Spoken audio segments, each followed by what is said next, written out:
Assalamualaikum warahmatullahi wabarakatuh. Perkenalkan kami dari kelompok 5 dari matkul pencemaran udara. Pada kesempatan kali ini kami akan membahas tentang regulasi terkait baku mutu dan aspek teknis sumber emisi tidak bergerak.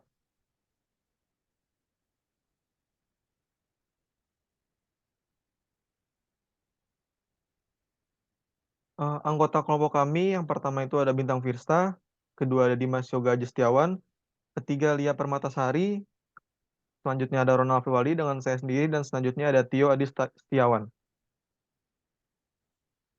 Dalam judul kali ini kami akan membahas beberapa subbab, yaitu pertama ada pengertian terkait baku mutu dan aspek teknis sumber emisi tidak bergerak. Kedua ada regulasi terkait baku mutu, aspek teknis sumber emisi tidak bergerak. Ketiga ada aspek teknis sumber emisi tidak bergerak di Indonesia. Yang keempat ada baku mutu sumber emisi tidak bergerak. Kelima ada implementasi regulasi terkait baku mutu dan aspek teknis sumber emisi tidak bergerak di Indonesia, serta peran masyarakat terhadap regulasi. Yang keenam ada upaya peningkatan efektivitas regulasi di Indonesia. Dan yang ketujuh ada kesimpulan. Yang pertama itu kita membahas tentang pengertian, pengenalan, dan penggunaannya. Sesuai keputusan Menteri Negara Lingkungan Hidup nomor 13 tahun 1995, yaitu tentang baku mutu emisi sumber tidak bergerak. Emisi sendiri itu merupakan makhluk hidup, zat, energi, dan atau komponen lain yang dihasilkan dari kegiatan yang masuk atau dimasukkan ke dalam udara ambien. Untuk baku mutu emisi sumber tidak bergerak sendiri memiliki pengertian yaitu batas maksimum emisi yang diperbolehkan dimasukkan ke dalam lingkungan. Untuk jenis kegiatan dari baku mutu emisi sumber tidak bergerak yaitu ada industri besi dan baja, sebagaimana tersebut dalam lampiran 1A dan lampiran 1B.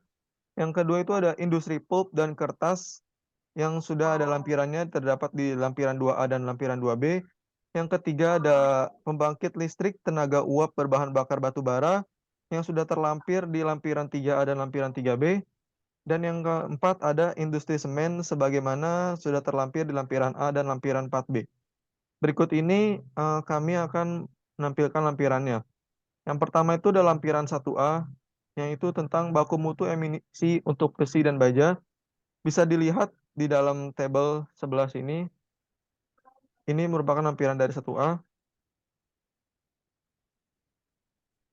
Untuk lampiran 1B sendiri itu masih sama, itu tentang baku mutu emisi untuk besi dan baja.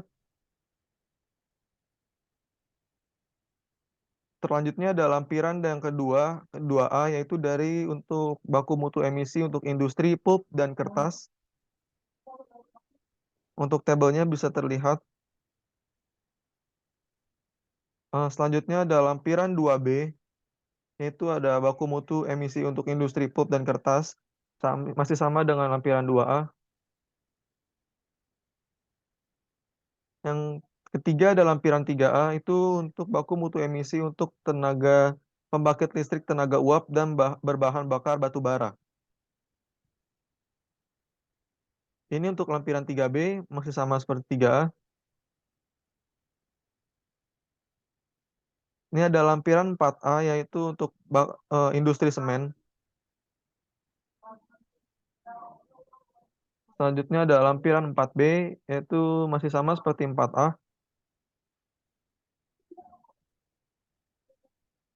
Selanjutnya itu kita yang ke subbab 2, yaitu tentang regulasi yang terkait dengan baku mutu aspek teknis sumber emisi tidak bergerak.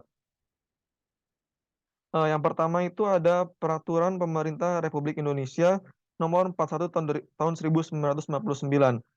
Di peraturan ini itu berkaitan tentang pengendalian pencemaran udara, dikhususkan untuk baku mutu emisi sumber tidak bergerak dan ambang batas emisi gas buang kendaraan bermotor tipe baru dan kendaraan tipe bermotor lama. Yang kedua yaitu ada Peraturan Menteri Negara Lingkungan Hidup Nomor 13 tahun 1995. Di sini itu peraturannya tentang baku mutu emisi sumber tidak bergerak, seperti yang sebelumnya tadi saya sudah beritahu. Yang ketiga yaitu ada Peraturan Menteri Negara Lingkungan Hidup Nomor 7 tahun 2012. Di peraturan ini yaitu berkaitan tentang pengelolaan emisi sumber tidak bergerak bagi usaha dan atau kegiatan industri rayon. Yang keempat yaitu ada Peraturan Menteri Negara Lingkungan Hidup Nomor 4 Tahun 2014. Di peraturan ini berkaitan tentang untuk usaha dan kegiatan pertambangan. Untuk yang kelima yaitu ada Peraturan Menteri Negara Lingkungan Hidup Nomor 13 Tahun 2019, tahun 2009. Di peraturan ini berkaitan tentang kegiatan minyak dan gas bumi, ya tentang itu. Dan yang keenam itu ada Keputusan Kepala Badan Pengendalian Dampak Lingkungan Nomor 25 Tahun 1996. Di keputusan ini yaitu berkaitan tentang pedoman teknis pengendalian pencemaran udara sumber tidak bergerak. Selanjutnya akan dipresentasikan oleh teman saya. Baiklah, selanjutnya yaitu mengenai aspek teknis sumber emisi tidak bergerak di Indonesia. Hal ini mengacu pada keputusan Kepala Badan Pengendalian Dampak Lingkungan Nomor 205 Tahun 1996 tentang pedoman teknis pengendalian pencemaran udara sumber tidak bergerak.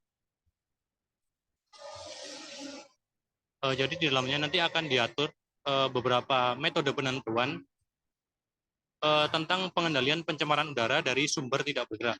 Yaitu yang pertama, metode penentuan kecepatan angin, kecepatan aliran, dan tingkat aliran volumetrik gas dalam emisi sumber tidak bergerak. Tujuan dari metode penentuan ini yaitu untuk menentukan kecepatan aliran dan juga tingkat aliran volumetrik gas buang yang diemisikan oleh sumber tidak bergerak. Kemudian yang kedua yaitu metode penentuan komposisi dan berat molekular gas dalam emisi sumber tidak bergerak. Metode ini bertujuan untuk menentukan komposisi dan berat molekuler gas buang yang diemisikan dari sumber tidak bergerak.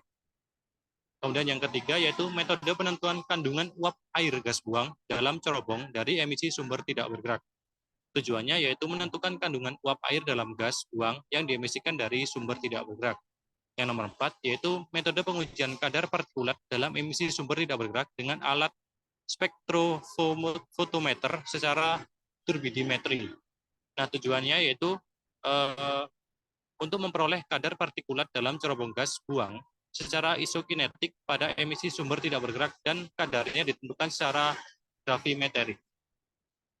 Next. Selanjutnya yang kelima yaitu metode pengujian opasitas dalam emisi sumber tidak bergerak secara visual. Tujuannya yaitu untuk memperoleh opasitas yang dihasilkan dari gas buang proses pembakaran pada emisi sumber tidak bergerak. Kemudian yang keenam yaitu metode pengujian kadar sulfur dioksida atau SO2 dalam emisi sumber tidak bergerak dengan alat spektrofotometer secara turbidimetri. Nah, tujuannya yaitu untuk memperoleh kadar sulfur dioksida yang dihasilkan dari gas buang proses pembakaran dan proses oksidasi sulfur lainnya pada emisi sumber tidak bergerak.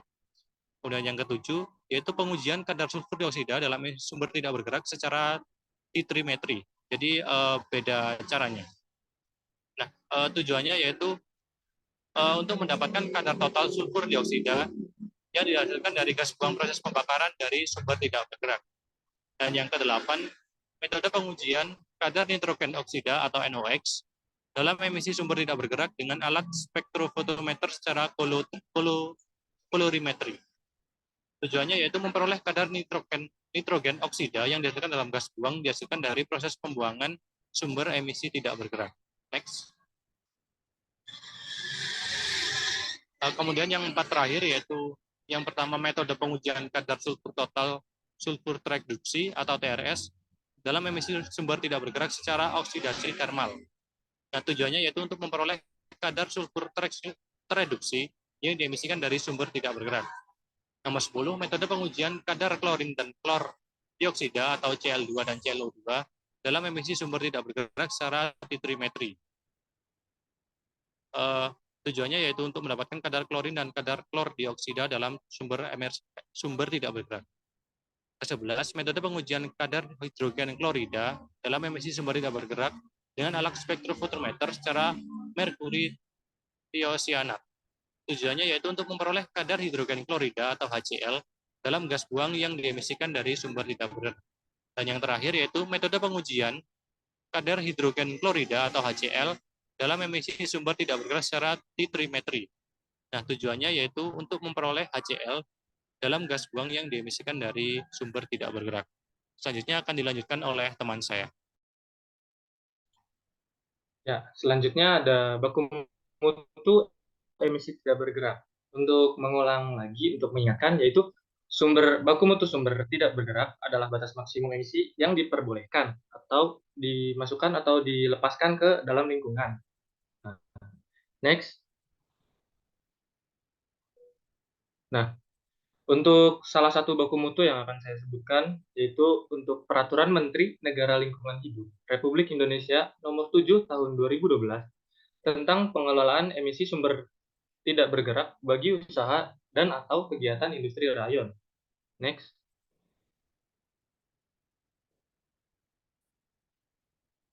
Nah, pada peraturan ini kita bisa melihat pada pasal 14 ayat 1 menyebutkan bahwa usaha dan atau kegiatan industri rayon wajib memenuhi baku mutu emisi sumber tidak bergerak sebagaimana tercantum dalam lampiran 2 paling lama 1 Januari 2015.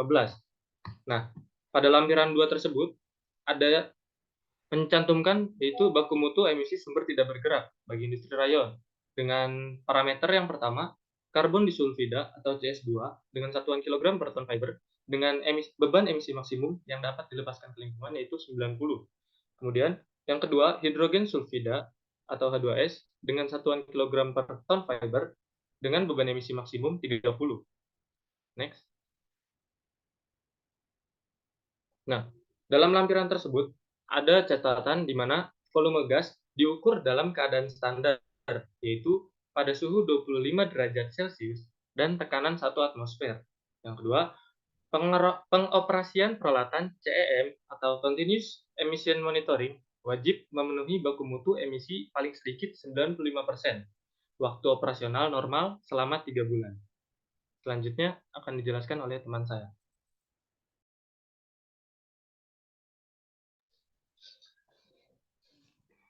Baik, akan saya lanjutkan pembahasan kami selanjutnya, yaitu terkait dengan implementasi regulasi baku mutu dan aspek teknis sumber emisi tidak bergerak di Indonesia, serta peran masyarakat terhadap regulasi. Jadi tadi sudah disampaikan oleh teman-teman sebelumnya, yaitu beberapa regulasi yang digunakan di Indonesia. Nah, pada pembahasan selanjutnya ini, kami menampilkan 2 regulasi beserta contoh kecil bagaimana implementasinya di Indonesia. Adapun regulasi yang pertama yaitu terdapat Peraturan Pemerintah Republik Indonesia Nomor 41 Tahun 1999. Kami menemukan implementasi yang pertama yaitu melakukan pengawasan CMS atau Continuous Emission Monitoring System atau pemantauan emisi secara terus-menerus di industri Kota Jakarta sesuai Peraturan Pemerintah Pasal 28. CMS itu merupakan suatu alat untuk mengukur kuantitas kadar suatu parameter emisi dan laju aliran melalui pengukuran secara terus-menerus. Yang kedua, kami menampilkan adanya penyimpangan terhadap pasal huruf A dan B Peraturan Pemerintah Republik Indonesia Nomor 41 Tahun 1999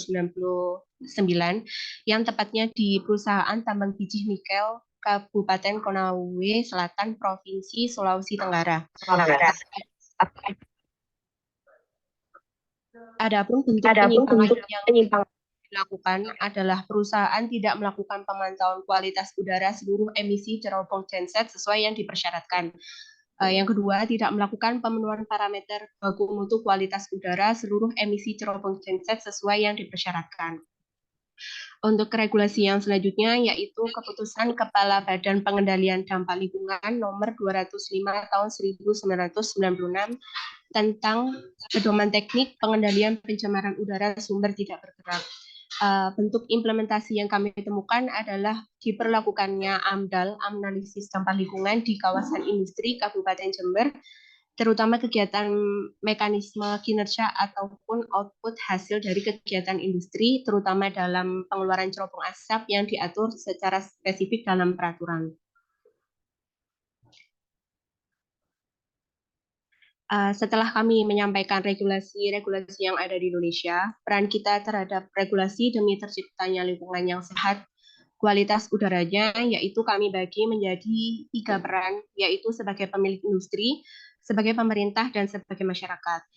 Sebagai pemilik industri, harusnya mengedepankan prosedur yang diatur dalam regulasi untuk mengontrol hasil industri. Hal ini dimaksudkan untuk mengontrol hasil industri yang masuk baik secara langsung maupun tidak langsung ke dalam udara ambien. Yang kedua, berperan aktif dalam pelaporan pemantauan kualitas udara sebagaimana diatur dalam regulasi keputusan Kepala Badan Pengendalian Dampak Lingkungan nomor 205 tahun 1996. Adapun sebagai pemerintah adalah dengan melakukan pengawasan dari kegiatan industri apabila tidak sesuai dengan baku mutu. Yang kedua, menindaklanjuti kawasan industri apabila tidak sesuai dengan baku mutu atau tidak menaati regulasi yang ada. Adapun kami sebagai masyarakat, perannya yaitu ikut berpartisi dalam pengujian emisi kendaraan bermotor, baik itu pengguna kendaraan ataupun pemilik bengkel yang menjadi lokasi uji petik kendaraan yang menentukan kadar NOx, CO, dan S2. Yang kedua, ikut serta dalam penyampaian aspirasi dan pelaporan tentang industri yang berdampak kurang baik. Yang selanjutnya akan disampaikan oleh teman saya.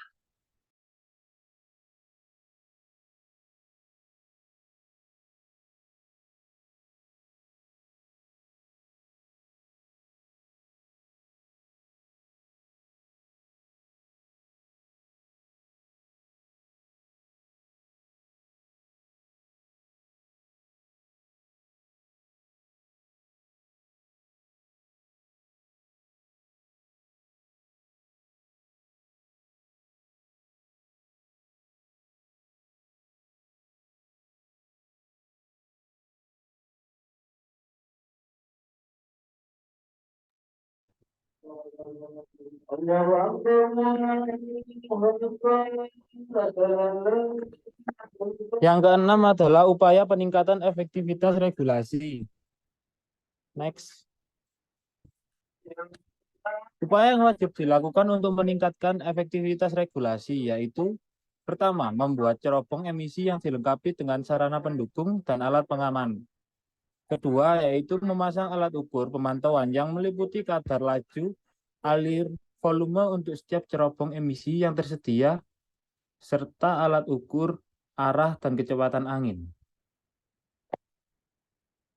Yang ketiga, yaitu melakukan pencatatan harian hasil emisi yang dikeluarkan dari setiap cerobong emisi. Yang keempat, menyampaikan laporan hasil pemeriksaan sebagaimana dimaksud kepada gubernur dengan tembusan kepada kepala badan sekurang-kurangnya sekali dalam 3 bulan. Yang kelima, yaitu melaporkan kepada gubernur serta kepala badan apabila ada kejadian tidak normal dan atau dalam keadaan darurat yang mengakibatkan baku mutu emisi dilampaui. Next.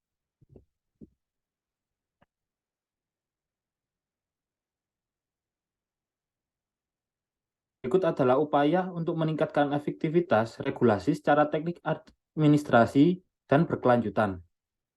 Yang pertama yaitu wajib menyampaikan laporan hasil pemantauan setiap 3 bulan sekali, baik dari peralatan CEM kepada gubernur atau bupati atau wali kota tembusan kepada menteri.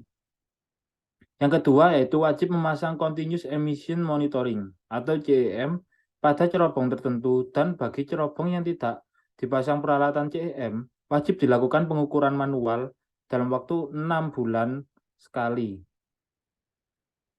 Termasuk industri pupuk, semen, besi baja, pulp dan kertas, minyak dan gas. Yang ketiga yaitu wajib melakukan pengelolaan terhadap sumber-sumber yang berpotensi sebagai sumber fugitive emission.